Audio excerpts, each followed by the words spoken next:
Good morning, everybody, and welcome to the 2011 West Coast Conference Cross Country Championships here at the Crystal Springs Racecourse in Belmont, California, on a beautiful morning here in the hills high above San Mateo County. I'm George Devine alongside of Kate 1040. And Kate, this is a beautiful setting, a great course, a little bit of a hilly one. We should see a great couple of races today. First, the men's race, followed by the women's race. Yeah, I think it's going to be an exciting day, especially with the addition of BYU this year. They've always been extremely strong in both the men's and women's, and this year they're having a great year on the men's side and should really mix things up, so we should see exciting finishes for both races. I know when a lot of people talk running, they talk about training at altitude, running at altitude. Provo, Utah is a high-altitude city when you can look at it compared to the rest of the West Coast Conference. Basically, Brigham Young is joining a conference full of sea-level schools. As we get a look up there at the starting line right now, San Francisco, one of those schools very close to sea level. Is that going to give the Cougars an edge this morning? It's definitely an advantage.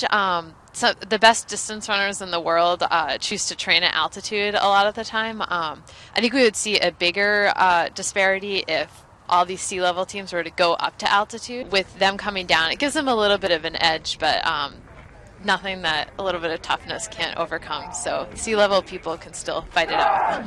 We look over toward the starting line, which is up the hill from where we are, and the Santa Clara Broncos getting ready to go. Taking a look at the weather right now, it's sunny, it's 52 degrees. It was in the high 40s as the runners started arriving here today. It's going to warm up a little bit rapidly. How does that affect runners? This really seems like perfect weather to me. It might feel a little chilly to us sitting here, but once you start moving, your body temperature really rises quite a bit. So this is really a perfect day. We should see some fast times all around. Well, I know you talk about moving around, and we've seen the runners moving around the course. What's going through their minds right now as you're getting ready to step into that starting box and shoot down the hill off on the course? You really have to be... cross country can be a little crazy on the start line with so many people crowded into one space, and it's pretty unusual to have a hill right at the start like that. It just throws another curveball at everyone. So I think people are just really focused on themselves, getting out without any barriers in the way, and trying to get a good start so the rest of the race will go well. But the race is long enough that if someone has a poor start, it won't matter for the rest of the race. Does this type of course favor a particular type of runner? Is there somebody, who's going to be a stronger uphill as opposed to a stronger downhill? I think the bigger thing is the way the hills are positioned here. It's really tough for rhythm runners, and by rhythm runners, there are just some people who can get in a great rhythm if they do the 10K on the track and just click off those 75-second laps, lap after lap. And a course like this can really be a challenge for them because these hills are constantly breaking up your rhythm. Some are steeper than others. You have to brake a little bit on the downhill. And then some people are certainly better at running uphill than downhill. With steep downhills, you have to be a little bit cautious sometimes, and people who are a little more inhibited, they might find themselves braking a lot on the downhill and not being able to take full advantage of them. Get a look at some of the spectators who've gathered near the starting line here at Crystal Springs in Belmont. This is a beautiful setting up in the watershed halfway between San Francisco and San Jose. You can see Crystal Springs Reservoir off in the distance there, and right below those power lines is Interstate 280. So I think a lot of people have driven past this part of the world and not realized that this race course is here. As we get a wide shot of our starting line, we see the checkered flag right there and the teams assigned into their various starting boxes. The teams start as groups. Explain how that works, Kate. So beforehand, the race officials will mark off a box for each team, and a lot of the time at a really big meet, the boxes will be pretty small, and a team can only fit their top 3 or 4 at the front of the box, and then the others will line up behind it. But on a day like today, this is a large field, but not as big as they'll see at regionals and NCAAs. So people are able to spread out a little bit more and take advantage of being able to have your foot right on the start line. And I think everybody stepping to the starting line is thinking, how do we beat the Portland Pilots? They've been the dynasty program in this conference for a long, long time. Yeah, it's really an impressive streak. It's the longest continuous streak right now. Arkansas had that crazy streak that got broken a couple of years ago, but Portland is holding on to it now, so it should be really exciting to see if they're able to defend it against BYU and last year's runners-up San Francisco. And Portland, looking at their finishes this year, 2 firsts and 2 seconds so far, and a very strong showing early on this year at the GRIAC Invitational in Minneapolis. There we get a look at part of the course. You can really see that change in elevation, and just in a very short stretch there, you've got several ups and downs as you move along the course. Yeah, I've never raced this course, but I've done workouts here, and it is a challenging course. The course that everyone's going to see at NCAA in Terre Haute, Indiana, is quite a bit flatter, so if you can make it here, you can make it anywhere. This is a tough course, and it really shows if you can hang with the top ones. I'm not going to sing Sinatra for you. Okay. So there we get a look at the men's runners. They've been on the start line for a couple of minutes now, waiting for the gun, waiting for the word to get going, and they want to make sure everybody's in the right slot. So everybody will start out with their team, and then how does it all work? You just kind of come together and sort of run to a point and see how it goes? Yeah, everyone's just going to take off toward that path, so this group is just going to narrow out kind of like the tip of an arrow, or birds flying south for the winter. And yeah, it usually works pretty seamlessly. Everyone knows what they need to do. It's pretty rare to see a fall at the start. You hate seeing that, but it's pretty rare in cross country. People know what they're doing. So it's a lot less of a mad dash than it might appear to be on television. Yeah, it really is. Once you're in it, you know what you're doing. You just have your eyes on the prize. And the runners are off. We've heard the starting gun, and they're heading uphill to start the 2011 West Coast Conference Men's Cross Country Championships. And the pack making its way, narrowing down, heading out onto the beginning of the course. And you see the crowd in the background as the runners will go. And let's take a look at the map right here, Kate. They're going to go off the starting line along that green path up to the north. And what's the course going to be like on the first part of this 8K run? Another thing that makes this course pretty unusual is that it's really this packed hard clay. A lot of courses that people run on throughout the year are on golf courses or on fields. So you can really see all sorts of terrain, but this is pretty unusual to have this hard packed clay. So people won't have to worry about sloshing through anything or, wading through higher grass. So that's one of the elements that I always find a little bit interesting when I'm training here. Yeah, I live in this area and, come up around, not specifically here, but to an area similar to it. And when it rains, it can stay wet here for 3-4 days and get real muddy. We have not had any precipitation in a couple of weeks, so it is very dry and very dusty. Yeah. Yes, it's very dusty. So the people in front probably won't be affected by that, but a little bit further back, they should have a little bit of dust on their faces, but nothing too bad. So George Devine, along with Kate 1040, we're here at the 2011 West Coast Conference Cross Country Championships. It's the first ever video telecast of the Cross Country Championships, and the WCC is one of only 3 conferences in the country doing it. As we get a look at the men as they make their way out onto the 8K course, a lot of crowding at the top of that pack. When are we going to start to see it thin out? And are there some runners trailing at the back who are people who watch to see how the pace goes and then make their move? Yeah, there are definitely some people who like to hang in the back a little bit and negative split, that being run the second half of the race faster, which is always a smart way to do things rather than going out too hard and having a slow, painful slog to the finish line. But I expect to see it pretty thick at the front end for the first half of the race, and then we'll see it really thinning out toward the later miles. We see someone on a bicycle there. Is he some sort of a race official? Yeah, they usually have sort of a sweeper in the back to make sure that no one's had a fall or there aren't any medical issues. So he's there for the runners' welfare and to make sure that they're okay. Yeah, and to direct anyone if anyone's fallen off the course. So they're just out there to keep their eyes on all the live action. Looks like a lot of local runners and fans and parents and families have stopped by to check out today's championship action in Belmont, California. Great shot right here of the runners coming around the bend and down the hill. Really the first big descent that we're going to see them take on this part of the course. Yeah, that's one of the things we were mentioning earlier, that some people are really going to be a lot better at the uphills than the downhills. So this isn't a really steep downhill, but when we get to the steeper ones in different parts of the races, you'll notice some people are a little more hesitant and really brake a little bit more, and then some people will really take advantage of those downhills and just roll and pass a lot of people. And I'm seeing it looks like purple at the front of the pack. The Portland Pilots, they've been the team to beat here the last 3 decades in the West Coast Conference Cross Country Championships. And we're going to have some points on the race course. We're not going to be able to see the runners real well, but we'll keep you updated the various splits and where they are on the map. And we're now joined, and are going to take a look here as they go into this part of the course here, Kate. At the map, they're going to come back around on the green and come back into a downhill area and then go south. What's the course like from there? I'm actually not super familiar with that part of the course, but it looks like Portland is running really strong up front. You can see that purple. It's always a dead giveaway that's Portland. I hear back in the 90s the guys on their team would wear the purple crushed soda, grape soda shirts. It was the exact same shade of purple that they were looking for.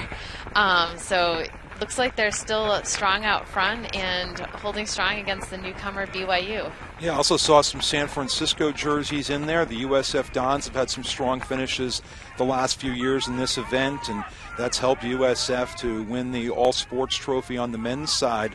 Their strong finishes in cross country as well as several other sports as we get a look here at the race course in Belmont. It's a beautiful day. The temperature's in the low 50s, as you said earlier, Kate. Almost ideal running conditions. Yeah, this is pretty much perfect. You wouldn't want to have it any warmer, any sunnier, and any colder, and it would be unbearable for the spectators like us.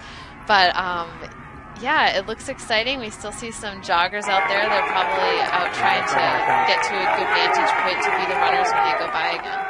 And the runners going past the start-finish line area, kind of going over the crest of the course, back down toward the south, where they're going to head down toward the San Jose end of the course here in the hills of San Mateo County.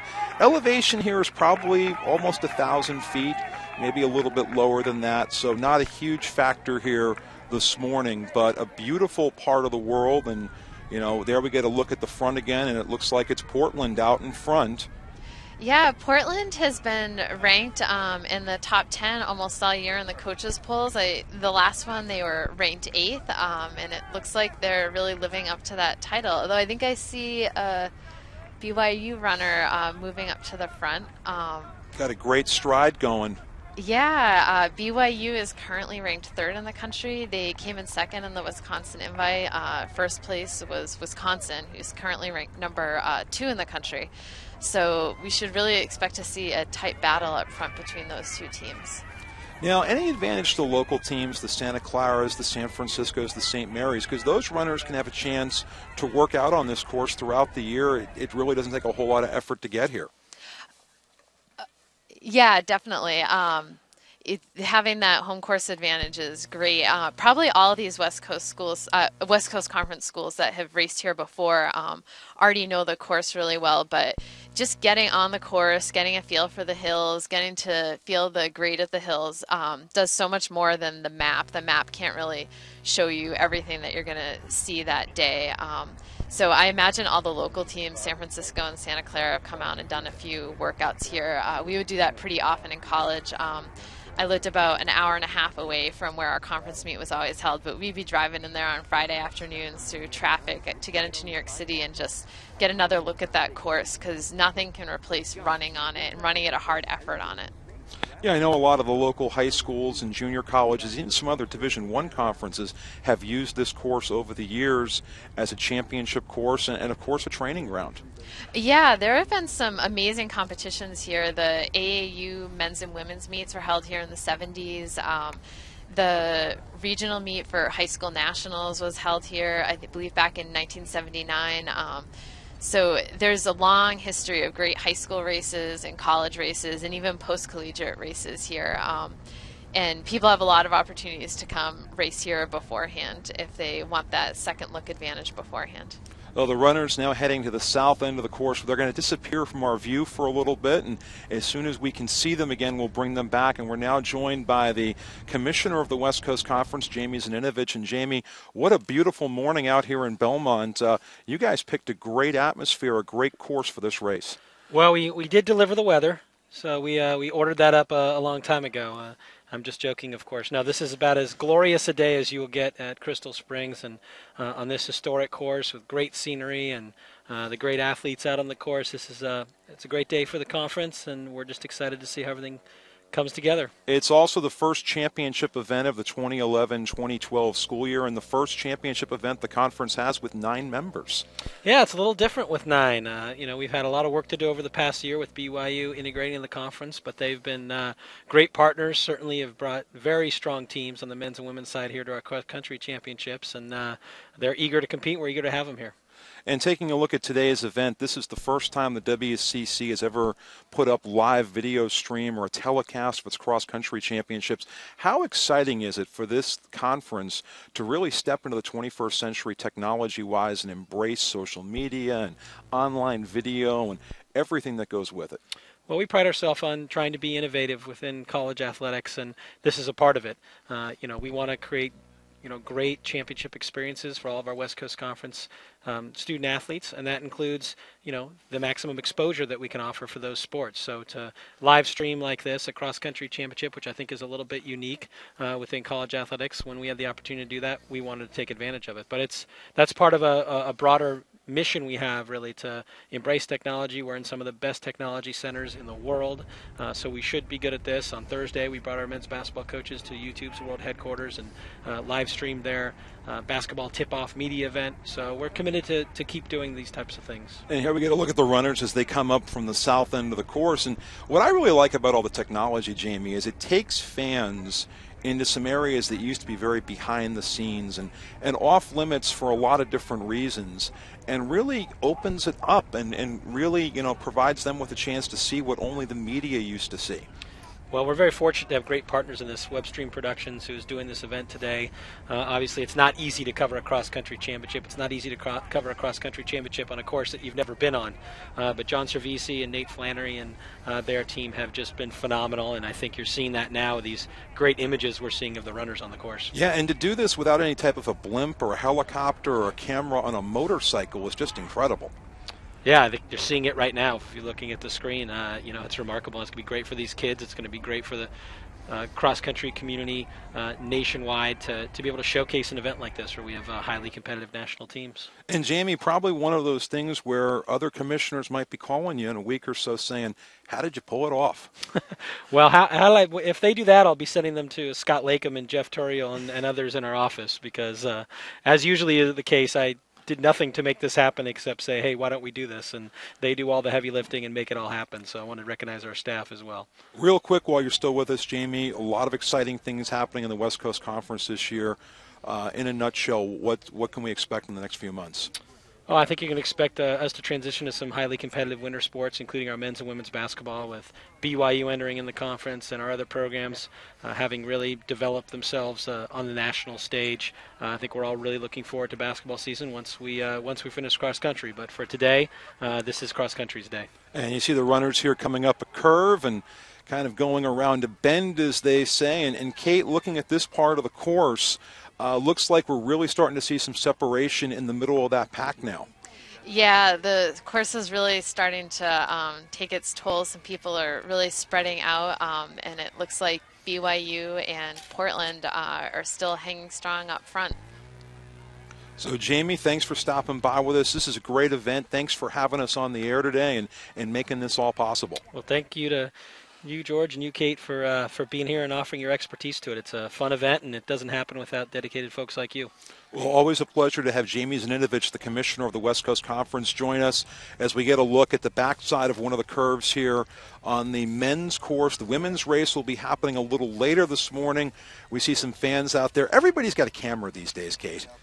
Yeah, it really makes things fun. You can be a part of it no matter. When I just think about 10 years ago when I was in school, it was, you know, we had the internet, but nothing like this. The idea of having live streaming like we have today is just so impressive. We've come so far, and it makes it really fun for fans all over the country, alums, to follow what their team is doing. It's really great for the sport and the fans. Yeah, and you know, you've got a lot of, it looks like you got some young runners out here watching, maybe some high school runners, maybe even some younger runners. Yeah, and that's great. I know cross country is one of those sports that you don't always get exposed to until you're a little bit older, so it's really great to see young people out here getting a chance to see it. It looks like that's Miles Batty in second place right now. He is he won his own conference last year before they joined this conference, and last year at Indoor and Sibley's he had one of the most impressive performances of the entire meet. He won both the mile and the distance medley relay. So that means he had 3 other strong guys on his team, and that's part of why BYU is such a great team that we see here today in cross country. And Trevor Dunbar out ahead as well. Trevor Dunbar from Portland, one of the favorites in this event. You talk about Miles Batty. Last year when Brigham Young ran the Mountain West Conference Championships, and we talked about altitude. And Brigham Young, I think Salt Lake City is about 4,500 feet. I'm not quite sure. But I know Laramie, Wyoming, the basketball arena there, is 7,220 feet above sea level. And I think if you're going there from anywhere, you're going to feel the altitude. Oh, yeah, definitely. There's a big difference between 4,000 and 7,000. I used to train at 8,000 feet, and when just going up to 9 or 10, wow, it was a really big difference. So I'm sure he really felt that and performed well that day. So it shows he's obviously a really tough competitor, as are all of these people. But So 3 from 5 BYU runners, 3 Portland runners as we approach the 3-mile mark of the race. We're about 14 minutes, 58 seconds into the action here at Crystal Springs in Belmont. Get a look at the runners coming up the hill. And, you know, on the TV, it doesn't look like a very steep course, but we're actually looking at it right in front of us. It is a pretty significant grade. Yeah, the camera is not doing this incline justice. It is a pretty steep incline, and I've had workouts here where I was really hurting at this point. Looking up at that hill was a pretty disappointing view for me. So I know these runners are really trying to hang strong here because they still have another 2 miles to go. This is a tough hill, and it's a tough place for it to be in the course. And now you see the head of the pack breaking away, heading back toward down the hill. A lot of the voices you hear in the background are the women's runners who are warming up, cheering on their male teammates for their respective schools. They're stretching, they're multitasking right now. Yes, yeah, that is a great way of putting it. They're focused on their performances, but they've been training together all year. They're always good friends, the men's and women's teams. So it's, you know, obviously 2 separate events, but very much a team dynamic with men and women together. There we look at how the teams are doing. BYU, remember the low score wins with 26, Portland at 36, San Francisco in third at 99. Then a drop down to Santa Clara at 114, Loyola Marymount and Gonzaga taking up the rear. As the rest of the pack, see a couple of runners from Loyola Marymount, a Santa Clara Bronco coming up the hill at the top of the course here at Crystal Springs on what has turned out to be an absolutely gorgeous morning here at Crystal Springs in Belmont. Halfway between San Francisco and San Jose, near home to 3 of the conference members. San Francisco and Santa Clara, along with St. Mary's, all within about a 45-minute drive of here at the longest. So the runners, is there a point in this race, Kate, where you get over this hill and you're halfway through it and you're kind of hitting the wall? Not hitting the wall in the same sense that people use that term in the marathon, but there is this point in the course where if you're well trained, you're still going to be able to grind it out, but it's just really, I mean, it's not going to feel good. It's not going to be like going out for a jog and just coasting home. If you're well trained, you can handle it, but you're going to be hurting, and you've trained yourself to keep digging deep and pushing through that pain. Brigham Young and Portland at the top of the pack, and San Francisco a distant third in the points totals as we see some of the runners coming up to the top of the hill, the start-finish line area. On the men's side, they passed the finish line twice, once in the middle of the race and then once at the end of the race. And we're now joined by another guest in the booth. Joining us from Los Angeles, the athletic director at Loyola Marymount University, Dr. Bill Husak. And Bill, welcome to beautiful Belmont, California. George, Kate, it's great to be here in this first live broadcast of the West Coast Conference Cross Country Championships. It's a great location. 25 years we've been here, and it's a wonderful race. Beautiful day. Now, cross country is one of those sports, unless you're really into it, you probably don't know it exists. And I think there are a lot of sports at a lot of schools that are like that, but you know, the athletes in those sports train hard, they work hard. They're also some of the best students sometimes in the universities. They really are. Runners are a little bit like rowers and a few other sports where they just really do it for the love of it and don't get a whole lot of recognition, don't get a whole lot of attention. The intrinsic motivation for runners has to be there. And consequently, I think they approach all of the other things in life in a similar fashion, whether it's studies, whether it's some of the service components that many of our schools do. It's just a wonderful group of athletes. I'm glad you bring up the service component, Bill, because one of the things I've always seen at Loyola Marymount in my various trips there is all of your teams, you know, from basketball, cross country, baseball, they're all involved in some kind of service in the West Los Angeles area. That's true. We have, although it's a requirement for each one of our sports, George, to go ahead and get involved in community service, and every one of them does. I would say that if it wasn't a requirement, they would still be doing it. It's within the fabric of our institution, as it is within the fabric of many of the institutions in the West Coast Conference. It's a part of growing. College and university experiences are about becoming what you're capable of becoming as a human being and as an individual. And I think that's something that separates the West Coast Conference a little bit from many of the other schools, is that service component.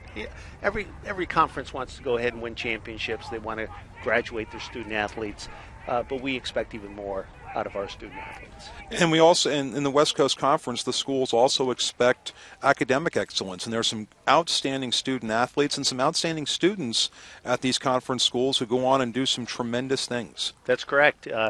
You know, I think the APRs have come out this week, and if you take a little time to study, you'll see exactly how good the West Coast Conference is compared to other conferences and other schools across the sports. And so we do take our academics very, very seriously, but it is just a component of everything else that we try to do in providing a great educational experience for our young people. And you talk about the experience of being in the West Coast Conference. How valuable is it for your university to be part of the WCC? Well, I think it's integral. I'd like to see all of our sports be West Coast Conference sports. There's very few institutions, and you can see just what's happening within the college landscape today. There are very few groups of institutions that are able to form in like fashion with similar values the way that the West Coast Conference has. And I think that does set us apart from all of the other conferences in the country. We certainly have the academics and the athletic success that a conference like the Ivy League has, but also we, as I said, we go beyond that. Dr. Bill Husak, Athletic Director at Loyola Marymount, thanks for stopping by, and good luck to you and the Lions throughout the year.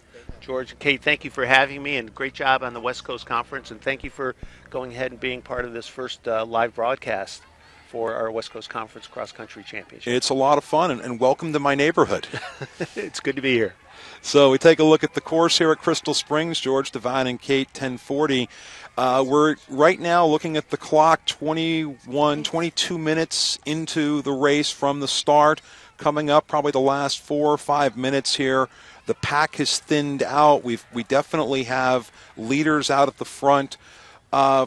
Is there a chance, is there some type of runner here maybe who hangs on and says, okay, this is where I go for broke? Oh, yeah, absolutely. You know, we're really in the home stretch here. We might see a lot of action that last 100 meters, but these are distance runners, so everyone here is a real distance runner, so they're not going to be waiting till 100 meters to go. Some of them are going to start their final push for the end 800 meters or 1,000 meters out.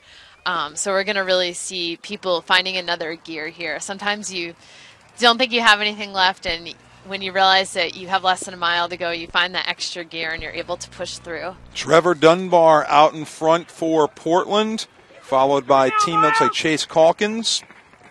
Yeah, Trevor Dunbar was a standout in high school from Alaska. He kind of had a little bit of legendary status in the running world before he even came down here for college, because people were seeing these amazing 2-mile track times he was running up in Alaska, and just really floored by these times. And he's continued to excel in college. He's been their top runner all year, and they're currently ranked number 8 in the country. So it looks like he's going to have a strong finish today as well. And the crowd's starting to thicken here near the finish line as the runners are coming into the final part of the course. And that looks like Miles Batty. You can see his miler speed coming through here. And he is flying, wow. Flying across the finish line. And so Miles Batty will take first place in the 2011 Men's West Coast Conference Championships.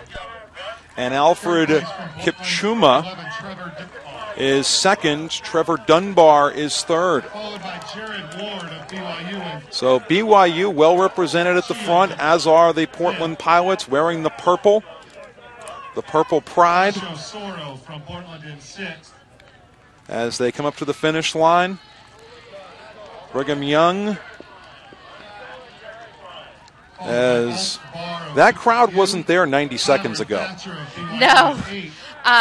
Cross-country fans are usually pretty good runners themselves, and you'll see them dashing all over the course, checking out the map beforehand to figure out, where they can go to see people at multiple points, and if they can just cross here, they can see them a second, third, or fourth time.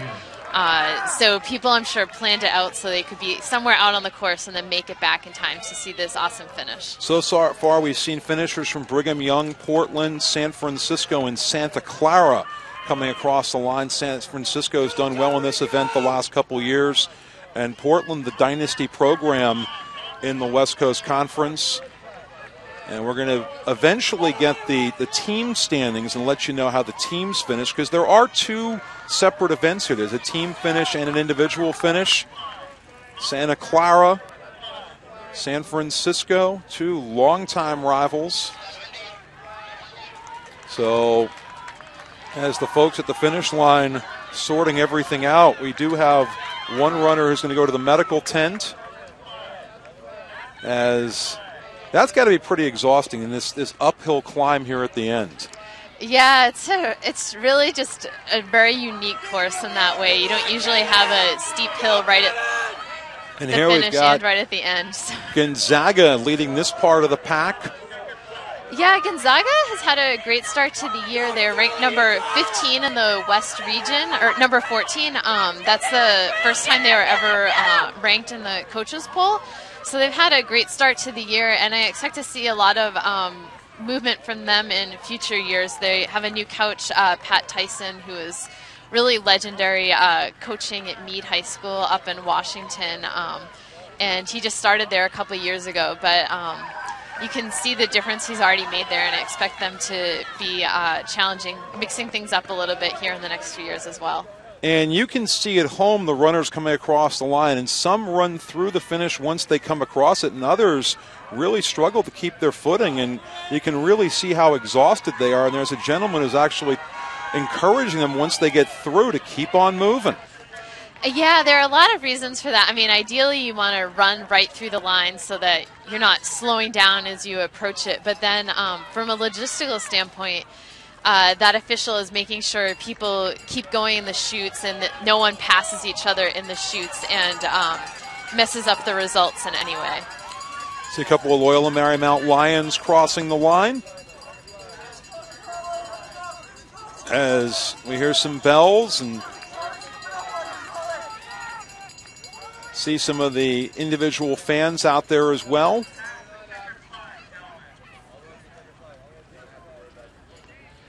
So they're starting to post some of the times for the top runners over on a digital board off to our right, and Batty finishing 23:46.66.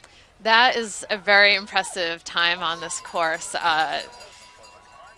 you know, if he ran that time here today, it's just really exciting to see the times these guys are all going to run later on. We just saw our second place finisher, Alfred Kipchumba from Portland, walking up the hill. But what a great race today between Portland and Brigham Young at the head of the pack. Yeah, that was really exciting. We knew it was going to come down to the two of them and be very close. Alfred and Trevor really pushed it at the beginning and tried to make a run for it. And we don't know the final team scores yet. It looks like BYU ended that streak, but Alfred, Trevor, and the rest of the guys from Portland really made a great go for it and tried to hold on to that title.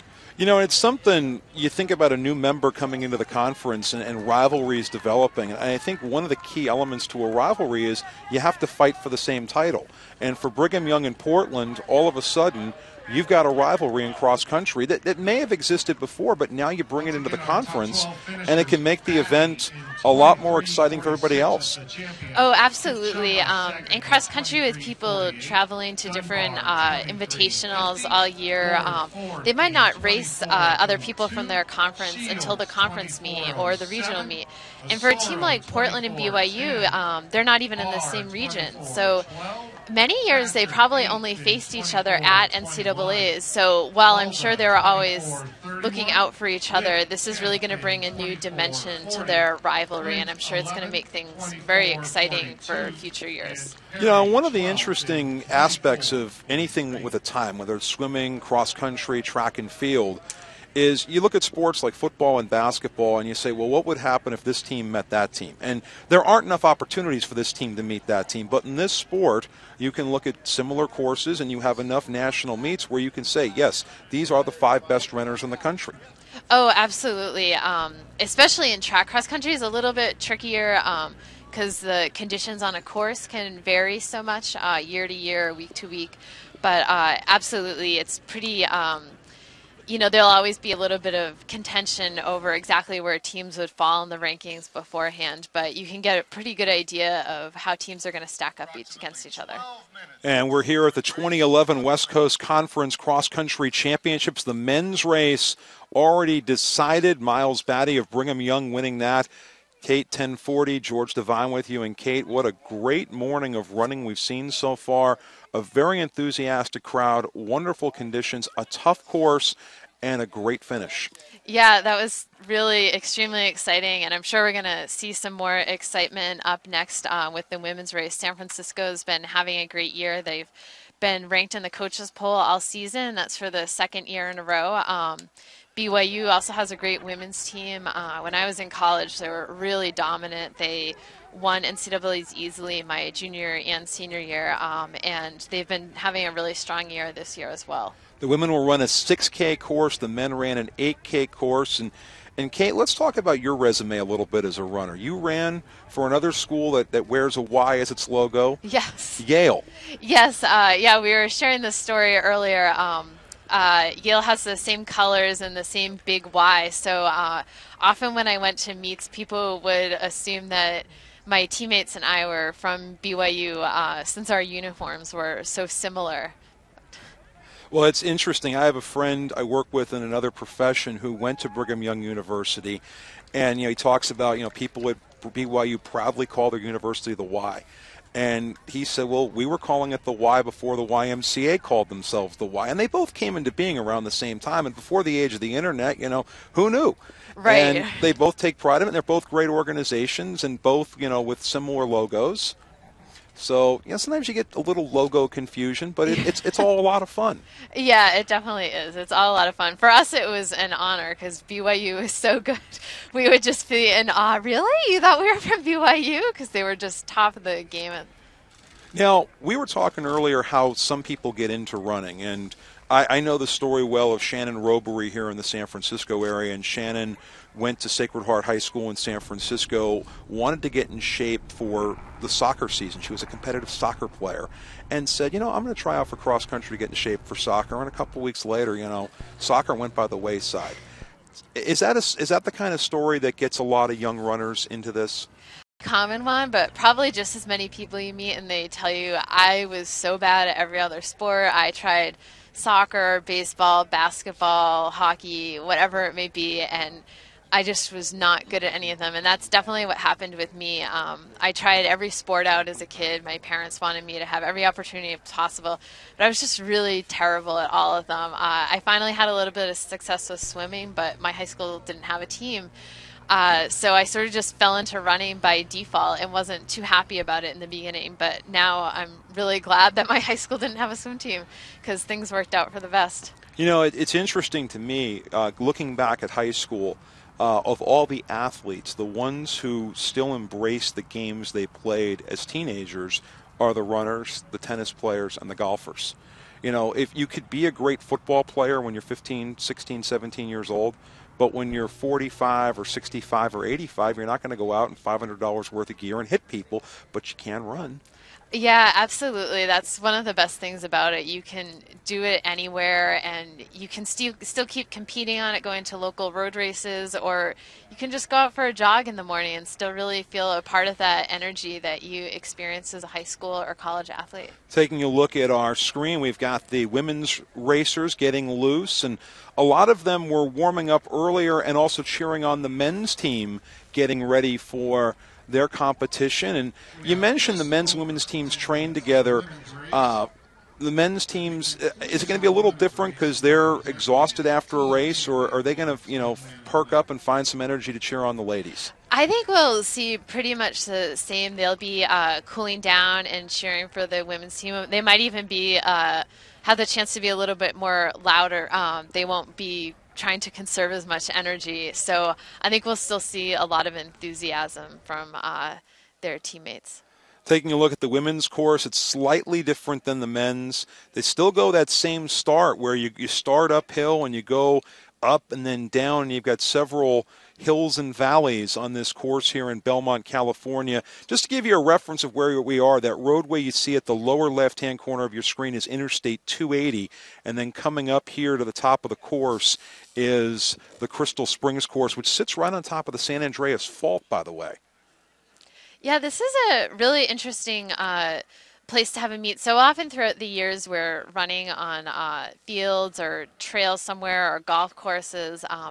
And this facility is really unique in that it's primarily a cross-country course, and people can come hiking and everything, but it's not a golf course where from year to year they might be changing the holes around or putting in a new paved path for the golf carts, which we actually see pretty frequently in cross-country. We'll come to a course that we're used to being able to wear spikes, and suddenly it's paved and we can't do that anymore. But this is here for cross-country runners, and everyone really appreciates that, I'm sure. It's something that I always really enjoyed in college. You know, Kate, you bring up an interesting subject there, the thought of footwear. And is there a particular type of shoe that you wear for this type of course? Oh, absolutely. All of the people here today are going to be wearing some form of cross-country spike. And you'll change the spikes throughout the year based on the weather conditions. If it's really muddy, or even if there's snow, which there's a chance of that sometimes in the later seasons in other parts of the country, you want to wear a bigger spike that will give you a little bit more traction on the ground. But with the hard packed clay like we were talking about earlier in the broadcast, people are probably not wearing very large spikes, probably a quarter to inch about. So we get a look off towards San Francisco Bay up here at an elevation almost 1,000 feet, and you can see some of the marine layer off in the distance still waiting to burn off. Kind of your typical fall morning in the Bay Area. You know, we start out in the high 40s, we warm up through the 50s, and then by about 1 in the afternoon, it's 70 degrees, and you're thinking, I should have brought my sunscreen. Right, yeah, I'm sure the women are going to, I wouldn't be surprised if their race is going to be about 5 degrees warmer than the men's, just starting a half hour later. It's really going to warm up today as, like you said, that marine layer burns off. Yeah, it was 52 degrees when we started the men's race, and it was, it's warmed up a little bit since then. So taking a look at that. I know it was 47 degrees when I left my house about 5 miles from here this morning. So the women's team's now going through the same process the men's teams were a little while ago. as we're now up to 56 degrees. We've picked up about 5 degrees since the start of the men's race. So still pretty ideal racing conditions for the women's race too. If we were having it any later in the day, around 1 o'clock, we might see some people struggling a little bit in the heat, but this is still very ideal conditions for a 6K race. And we look off there, we see Crystal Springs Reservoir. This is part of the original watershed for San Francisco, and where a lot of the drinking water for San Francisco and the peninsula communities is stored. A beautiful area, and it's only about a 5-10 minute drive from the bustling urban area along San Francisco Bay. So a real diamond in the Bay Area, the hills, the open space, a lot of places to hike, to run, to ride your bike, and a great place to live and a great place to compete here at the Crystal Springs Racecourse in Belmont, California. It's the 2011 West Coast Conference Cross Country Championships, and we move along to the women's side. And Kate, this is of your expertise. The race right now, the women are kind of going through their paces, they're sprinting around, they're getting loose. What's going through their minds right now? I'm sure there are a lot of nerves that everyone's dealing with right now.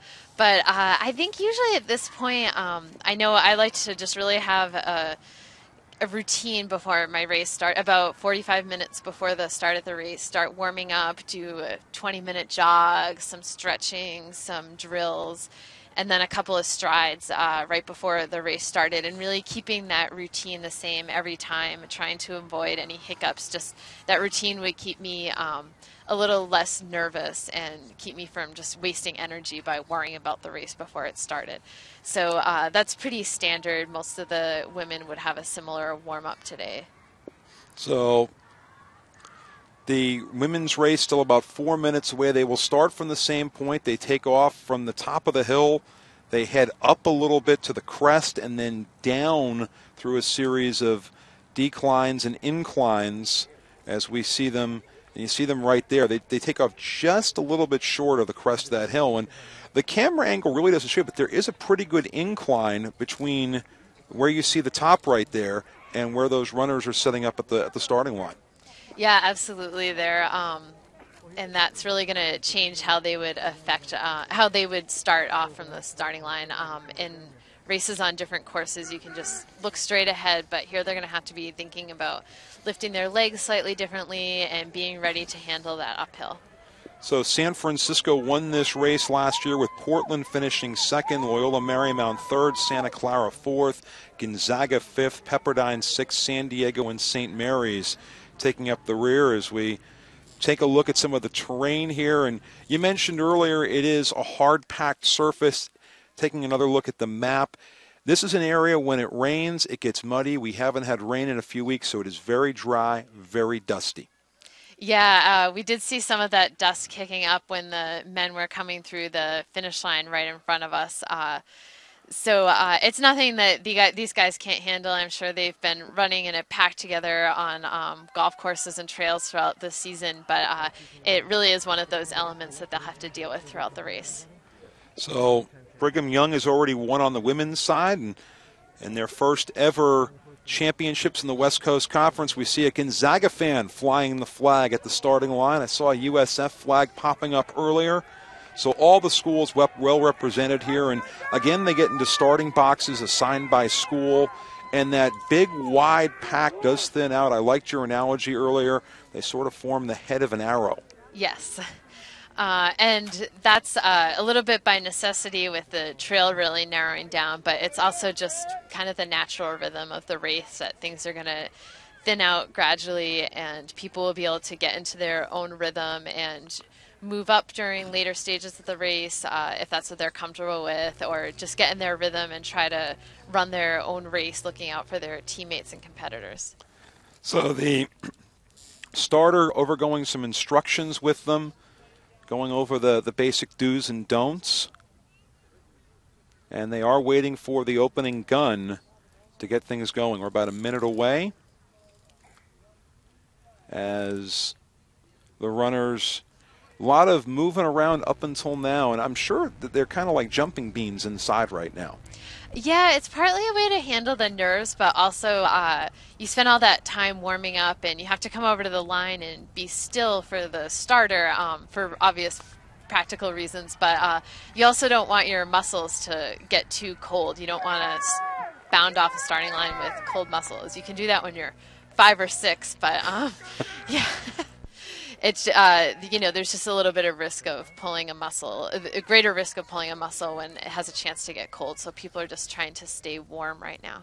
Yeah, it is 56 degrees here in Belmont. The runners have had ample chance to warm up, to stretch, and they are off. You hear the starting gun as the pack makes its way up the first hill of the course, the 6K course, and immediately they go into a very steep decline, hitting the crest of that hill. And they're going to go up to the north end of the course. We get a good shot here. And as you can see, hills and valleys up and down on this first part of the course. And if you don't like the terrain on this course, well, guess what? It's going to change quickly. Right. Like we were saying earlier in the broadcast, this course is really a challenge for people who are rhythm runners. I really was a 10K runner on the track and could get into a rhythm and just be clicking off laps at a certain pace. And coming to a place like this, it really throws that rhythm off. So you have to be ready to just roll with the punches a little bit and really hang on and keep refocusing as the terrain changes. So as you can see, the hills and the valleys here at Crystal Springs, that's the north end of the course, heading up toward the San Francisco end of the peninsula. And the runners will go up there, and they'll make a very tight U-turn, come back toward the start line area. Shorter course for the women than for the men. The men ran 8K, the women will run 6K. Yeah, that's actually even a little bit of an upgrade from a couple of years ago. My freshman year in 1999 was actually the last year that the women did a 5K, and they added that extra kilometer on. And just for a little bit of clarity for the end of the season, this is actually the last time the men will do an 8K this season. They've done 8K all year, and they will do a 10K at the regional meet. And then those who qualify and go on to nationals will do a 10K again 10 days later. So all year long they've done 8K, and then they'll do 10K twice within 10 days. So it's a little bit of a step up in distance, and it's especially challenging, I think, for the freshmen. And taking a look at the runners as they make their way up that long incline at the north end of the course, the pack still looks very tight. Probably not as tight as it appears to be on the screen, but still in that early stage of the race. Yeah, absolutely. We started to see a little bit of a front pack forming, and that's going to keep thinning out throughout the race. But like you said, it's probably not as tightly packed as it looks on the camera. So they're going to go up onto a curve that we really can't see up there, kind of at the left top part of your screen. Then they're going to come back on this trail you see toward us. Here's a look at the map. They're up in the green part of the course right now, and they're going to make that hairpin U-turn up on the left part of your screen, then come back toward the middle of the screen, toward our start line area, the start line right in the middle of the screen with the yellow line, and then head back down the hill. So now they've made the turn, they're coming along, and it's kind of a lot of dips here, dips and bumps. Yeah, it certainly is. We have a great team lined up today, though, in San Francisco. Like we said earlier, they've been ranked in the top 30 in the country all season. And then Loyola Marymount has the defending champion, Tara Erdman. She has very impressive track credentials. She's run a 9:12 in the 3K, 15:50 in the 5K, and a little over 33 minutes in the 10K. So she won here last year and continued to have a great track season the rest of the 2010-2011 academic year, and I'm sure she's hoping to defend that title today. But San Francisco has some great individuals as well. Lara Sur from Estonia, she's the under-23 national champion back home in Estonia. And even holds the national record in the under-23 age group for 5K. So I expect to see a battle between the two of them up front. But then with the addition of BYU, as we talked about earlier, BYU has two really strong women who've run under 34 minutes in the 10K. They also have a great steeplechaser, Katie Andrews, who's been second for the team most of the year. Now, how many of these runners run at longer distances comfortably, usually? You know, it's pretty interesting, especially in the men's. You know, with them doing an 8K, you're always a little bit surprised when someone like Miles Batty, who you know, is the indoor champion in the mile, that he can move up so well to the 10K. There have been a number of people who've done that successfully over the years, but you're a little bit more accustomed to seeing the 5 and 10K type of people excel in cross country. But in the women's race, yeah, we have a number of people who've run impressive 10Ks on the track, like Morgan Haas from BYU and Tara Erdman from Loyola, like we were saying earlier. So that kind of strength will really bode well for them in this 6K on a challenging course. They'll need that strength on these hills. And it looked like Erdman was out at the front of the pack on that last shot we saw. Yeah, she's been having a great year all year. She was third at the Stanford Invitational. That's one of the first big competitive cross-country meets every fall, and also at the NCAA Pre-Nationals, which is a meet that kind of gives people a chance to preview the course that NCAAs will be held on. Yeah, and Erdman last year ran a course record 20 minutes, 21 seconds here on the 6K course at Crystal Springs. San Francisco won the team title last year, but Erdman won the individual title for Loyola Marymount. And as this is scored, there are two different events going on simultaneously. There's the individual medals, and there's also the team medals. Right, exactly. So, yeah, there's always a little bit of different, you know, there could be a team with one really strong individual and the rest of the team is a little weak, or the whole team could be strong, like BYU with Miles Batty in the other race. So that makes things always really interesting. It looks like Tara Erdman already has a very impressive lead. She won last year. She set that record by 26 seconds, which, you know, having just watched that men's finish and see how many guys finished within 26 seconds of each other, of Miles Batty's, this is just a very impressive lead that she's already built up for herself, and we still have quite a ways to go. Yeah, 6 minutes 55 seconds into the 6K women's race, and Erdman with a healthy lead. Looks like about maybe, I don't know, maybe a 10, 15 meter lead right now in the race.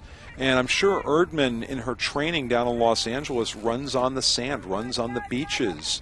Loyola Marymount is right next to Marina Del Rey down in LA, so a lot of chances to run on the beach, and, you know, good weather year-round to train. Yeah, exactly. And having, you know, come to this meet every year, I'm sure that her coach at Loyola Marymount has had the chance to scope out areas nearby that offer similar terrain and similar hills. That's something that teams will do pretty frequently. They'll scope out an area that will mimic what they'll be going through on these championship courses, and I'm sure they found a spot like what you're describing down in LA to try to get a feel for how they would feel today on this course. Also, the Southern California schools can go up in the Santa Monica Mountains, they can go in the Hollywood Hills, they can go in the San Gabriel Mountains. San Diego's got plenty of hilly places to train, and there are hills right outside of Portland and outside of Spokane, and of course in Provo you've got the Wasatch Mountains.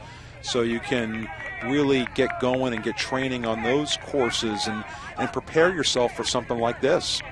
Yeah, exactly. You really want to cover all your bases before coming in here. If you did all of your training on the track, coming here would be a cruel awakening. So I'm sure all of these teams have been training on challenging terrain like you're describing.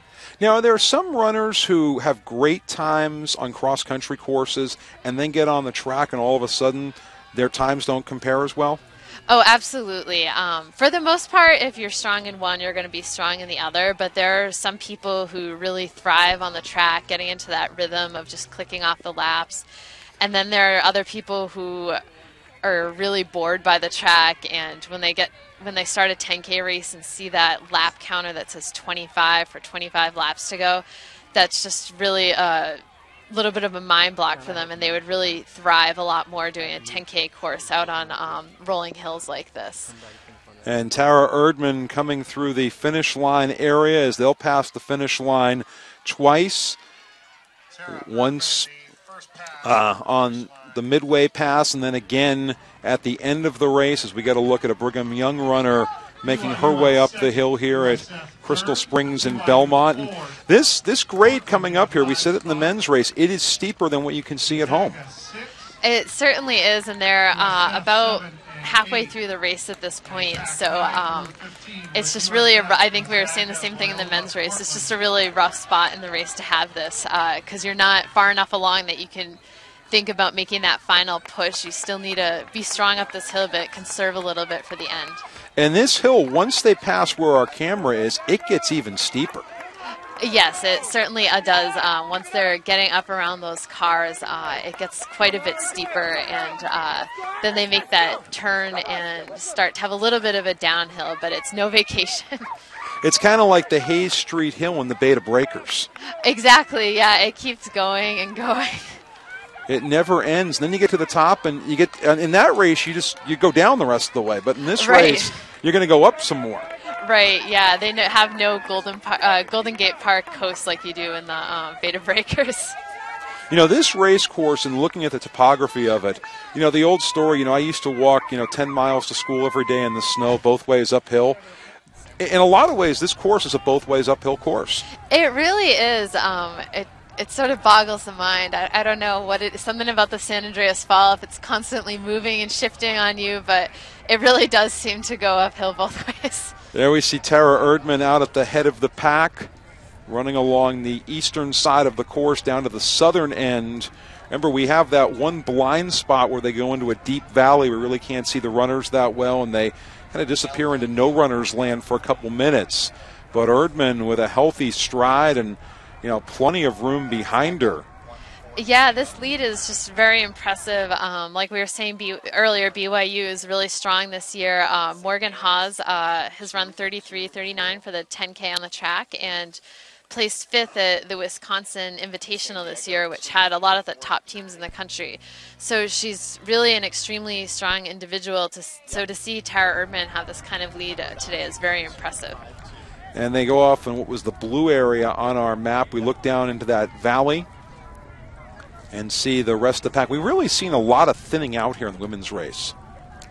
It tends to happen a little bit quicker in the women's races where you see that thinning out, which can be a little bit tough on some runners sometimes if they really thrive on having someone on their shoulder, but it also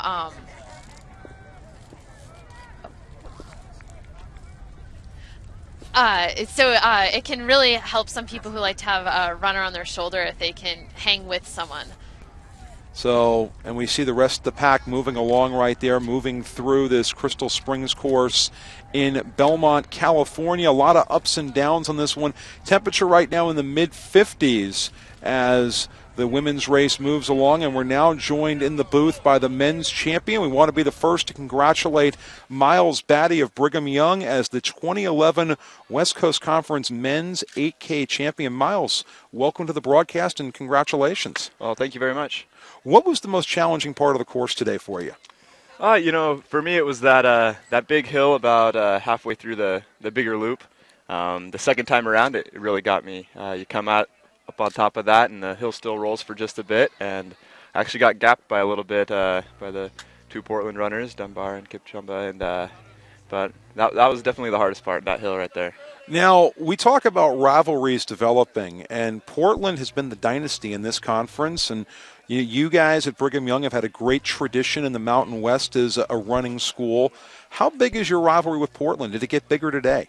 Yeah, absolutely. That's something you always look for. Moving to a new conference, we weren't sure what to expect, but knowing that Portland was here, we knew that we were going to have a great competitor every single year. So I think a great rivalry has formed, and I think it will only get bigger as the years progress. Now, we were talking during early part of the broadcast about last year you ran in Laramie, Wyoming, 7,200 feet above sea level. And, Provo is at a high altitude compared to the rest of the West Coast Conference. How much does that help your running career, training at that altitude? It's great. The best thing is just we're able to come down to sea level meets, and we can immediately feel the difference. We start running around on the course, and we have that that sea level feel in our lungs and in our legs. I think, while we're training, we probably don't get as fast as repetitions or workouts just because we are working at altitude. But when we come down to sea level, we just feel great usually. Looking ahead, moving on to the national level, what other challenges do you have this year? I think the biggest challenge now is just to stay healthy and stay strong and confident for nationals. We have the regional championships in 2 weeks, but hopefully that'll just be a stepping stone, something that we can try and roll through on our way to nationals. And then it's just going to be all about the national championships, really the biggest meet that matters. Taking a look here at the screen, Miles, Brigham Young with a score of 25 today, edging Portland and ending or interrupting the Portland dynasty for right now. But you look at the top of the standings, Brigham Young, Portland, and then way back to San Francisco. I mean, what a great performance today for your club ahead of one of the best in the country. Yeah, absolutely. We knew, any other year, Portland's ranked 8th in the country. I mean, you don't really stand a chance against a team like that. But luckily we had a very good team this year, and we were able to beat them out. And, you don't see many 8th, ranked teams losing a conference championship. Looking at the women's race right now, men's and women's teams often train together. How much of a rivalry is there between your two teams, and how you're probably your biggest fans too? Yeah, absolutely. BYU, it's a little different probably than some other schools. We have different coaches, different practice schedules, so we're not together as much as some other teams might be. But we still see each other. We're friends with each other, and we cheer each other on at these meets. Well, Miles, congratulations. Great performance today here in Belmont. Good luck as you move through regional and national competition and representing the West Coast Conference well. Right. Thank you very much for having me. That's Miles Batty of the Brigham Young Cougars, the 2011 West Coast Conference Men's 8K champion. A great performance here today on the Crystal Springs course. Doing a great job representing his school and representing the WCC. George Devine and Kate 1040 back here at the Belmont Crystal Springs course, and we look down as the pack is going to start coming around that bend right there. We're at the part of the race, what's going through the runners' minds right now? Just really trying to gauge how much energy they have left to make that final push. If you feel really good and think you can do it 1,000 meters out, or if you're going to need to hold back a little bit and try to wait to make it at 800 or 600 meters out. But these are all distance runners, so you're not going to see that crazy last 50-meter push. It's going to be a long, drawn-out thing. So taking a look at... it looks like Tara Erdman's lead has continued to grow. We're not sure quite how many seconds it is, but didn't get a clock on that. But pretty impressive. I think it's going to be a similar margin to last year when she won by 26 seconds, which is even more impressive with BYU being added to the mix. We're 17 minutes, 16 seconds into the women's 6K event. Give you an idea, Erdman won it last year at 20:21. So probably about 3 minutes from having somebody come to the finish line right now if Erdman keeps to last year's pace. Yes, exactly. And that time she ran last year is impressive on any 6K course, but especially one like the legendary Crystal Springs with all these hills that we've been talking about so much. Yeah, starting to see the crowd showing up here at the finish line as the pack starts to make its way through some of the final turns, that final part of the course. And, you mentioned these runners are distance runners. They're conditioned. You want to run through that finish line. Right. You don't want to, it's just something mental. You don't want to be looking at that line and thinking that you're going to stop right when you hit it, because you'll just automatically start decelerating a little bit. So you really want to push all the way through it and get a few steps beyond it. So we can always sense, we don't even need to really look at the monitor or look out. We can sense by the energy of the crowd where the runners are as they approach this finish, because all of a sudden their excitement level, their interest level just picks up instantly.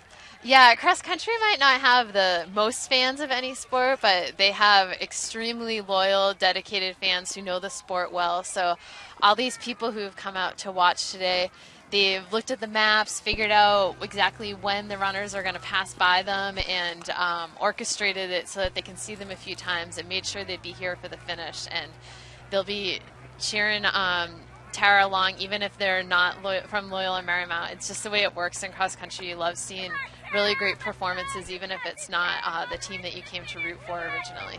And, you know, one of the things about this sport is I think all the athletes know about each other coming in. I mean, they know from different competitions, seeing times on the internet, going to different meets. They know who's who and who can do what.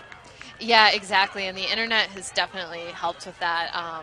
If they haven't had a chance to race each other all year, they can still look up their times from courses and try to get an idea of how they'll stack up, and then throughout different stages of the race kind of gauge how they're doing based on what runners they are near that they've been reading about online or maybe even raced in an earlier competition. And we get a look there at the finish line, start line area from the top of the course. Finish line is right underneath that banner as Erdman comes around. As the energy picks up here toward the finish line, you can hear the cowbells ringing, and Erdman is going to come in with an unofficial time of 20 minutes and 1 second on the finish line clock, but we will not have the official time until it is posted by the race judges here at Crystal Springs. So next runner coming up the hill is Laura Sir from San Francisco, and Laura coming in. Laura's the under 23 champion from Estonia that we were mentioning earlier. And this looks like Morgan Hawes from BYU coming through. So BYU well represented in both the men's and women's races today. And here's BYU's second runner, Katie Andrews. Katie Andrews from BYU. You mentioned she's a steeplechaser. Right, yeah. So even though it looks really different from what they're running today, just that idea of having the rhythm broken up from the hills is something that you actually have to deal with a lot in the steeplechase as well. So it's two San Francisco Dons crossing the finish line together. Mayor Teori, one of them. 3 people in, which is a great start to getting that low team score that you need for a win. Gonzaga and Portland coming across the line. Another pilot coming through as the cowbells pick up again. I love the cowbells. Yeah, those are always fun to have out on the courses. Here's San Francisco's number 4. So San Francisco well represented at the front of the pack. The team competition is definitely going to come down to, it looks like San Francisco and BYU will be excited to get a good score for later on. So it looks like Tara Erdman improved her time from last year by 20 seconds, which was a new course record at the time. So we don't have an official time yet, but it's certainly under the old course record. How unusual is that to improve a time by that much in the course of a year? It's pretty unusual, especially for someone who's been running quite a while. You know, this I believe is her senior year of college, so it's pretty unusual. But at the same time, nothing is linear in running. You kind of expect, oh, I'd improve 5 seconds every year, but sometimes you'll plateau for a while and have this huge jump, and it looks like Tara's having one of those huge jumps this season. So that's really exciting to see what she'll do at regionals and then looking ahead to NCAAs. So we now start to see the pack coming through. See a runner from Pepperdine crossing the line. So, and there's a gentleman reminding them to move past the second line, not to crowd the finish gate. Right, that's you know, a good reminder for people to push all the way through the line, but then also just to keep people in the right order going into the chutes. Most races have chips now, so your time is recorded electronically, but they still like to have. So you wear the chip on your body somewhere? On your shoe. Okay. But they still like to have people in the chutes for a backup to make sure that they have everyone in the right order. So that way, and they also have photography equipment there just in case we get one of those photo finish situations. Yeah, you wonder how we ever did things back in the day without these chips and without the instant photography. But it certainly made things easier for getting faster results. We don't usually have to wait as long. I'm sure we're going to have team scores up on the screen in just a few minutes. We do have some runners who are going over to the treatment tent to be hydrated and checked out. And that's one of those things. When you hydrate for a race like this, what's the best way to do it? It's important not to overdo it for sure. But yeah, you need to be taking in a little more fluid than you would most days. A lot of the time you're pretty dehydrated when you get up in the morning. That's just a standard thing to have been sleeping for 8 or 9 hours without fluids. But and one of the Gonzaga runners having some difficulty there, and a teammate coming out to help her, and also one of the medics getting out to help her as well. And we hope she's okay. They're going to whisk her off immediately to the medical tent, which is just off to our right, alongside the finish line, and a great team headed up there. We'll have a look at her, as it's got to be exhausting coming up that hill at the end after all that adrenaline and all that excitement. Yeah, it certainly is. You know, it looks like she was just really holding on to get over that line and didn't have anything left to get through that chute. So it's great that we have a great medical team here to take care of her. So, and everybody at the West Coast Conference doing a great job. Commissioner Jamie Zaninovich, our producer today, Jeff Terrell, who's been making everything happen here on the broadcast, doing a wonderful job. And we had the men's champion earlier, Miles Batty. We're now joined by the women's champion, Tara Erdman. And Tara, congratulations on a great race today. Thank you. Tara, you got out to a pretty solid lead early on, and it looked like you were really enjoying yourself out there and very comfortable out there. Yeah, I definitely was. The first mile, I always just try and settle in and get relaxed and kind of get in touch with my body, see how I'm feeling. And then once I hit the 1 mile, that's where I just try and open it up and just start pressing it and see how fast and how long I can go. Did your familiarity with this course help you? Yeah, definitely. I know this course really well, and this course goes by really fast. Like, you know, the first mile you kind of settle in and get situated, and then after that it's just, you know, a fast K loop, and then you have that one big loop and you're done. So it goes by really fast, and I know the hills and I know where to work, and you can just recover really well after the hills on this course. Sounds like you like hills. I actually am not very fond of hills. I'd rather run on a flat course, but I tend to run the hills well, so it tends to play out for me. But I prefer like the track and fast cross-country courses. You shaved unofficially about 20 seconds off your course record from a year ago. Did that enter into your thinking at all today? Yeah, it did. When I got here, actually, the whole West Coast Conference did a really good job. I liked all the new decorations and stuff that are set up, and I didn't know my time. It's not something my coach and I had talked about, and I saw it on the poster over there, and I was like, oh, I'm gonna try and see if I can run faster than that today, and just try and make it fast enough so that no one can break it. Well, looking ahead, moving on to regional and national competition, how do you like your chances? I'm feeling really well. At this part of the season, a lot of the hard work is done. We're just sort of maintaining. And, workouts have been well and races have been really well. So I just look at these next 2 races as just, pushing a little bit harder and getting myself up there in the mix. Well, Tara, good luck moving on to the next level. Great job today representing the Loyola Marymount Lions, and good luck in the future representing the West Coast Conference. An incredible run today, and a pleasure to have you on with us. Thank you very much. Tara Erdman, the 2011 Women's West Coast Conference champion, joining us here on our first ever video stream of the Cross Country Championships. Real pioneering thing the West Coast Conference did today, Kate. And a lot of fun here working this broadcast with you and really getting to learn a lot about how cross country works and a lot about how the psyche of racing goes. Yeah, this has been really great. We've seen some great team performances and then individual performances by everyone, especially Tara and Miles, who we got to chat with a little bit. Yeah, I've enjoyed talking about racing with you, and what a great afternoon here morning in Belmont. The temperature has warmed up. We've seen a very enthusiastic crowd, and I think West Coast Conference cross-country running very healthy and very exciting. Yeah, there are good things in store. This is very exciting. Hopefully this is the first of many years of excitement and broadcasts that can be shared all over. Now, As the runners move on to the regional level, what is the next step in competition and training? Like Tara said, most of these teams,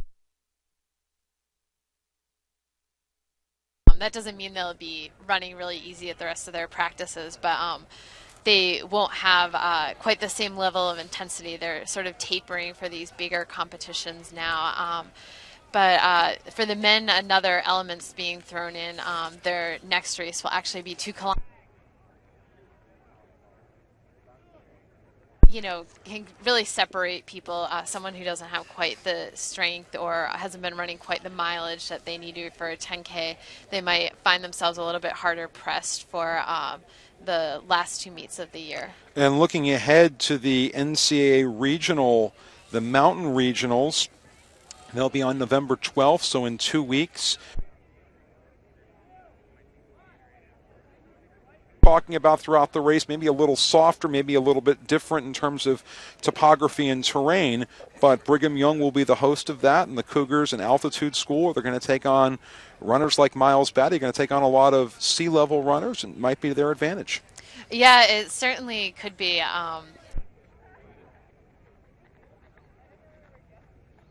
It just throws another element into the mix that you have to try to figure out.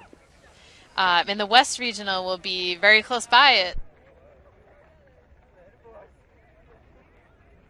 here today. Some more hills, but just, you know, we're going to see softer grass there instead of this hard-packed clay. And then the NCAA National Championships,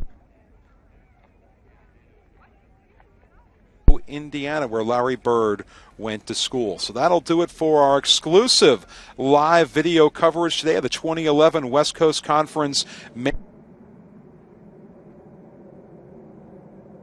Work with you today. Thank you. It's been an honor to be a part of this.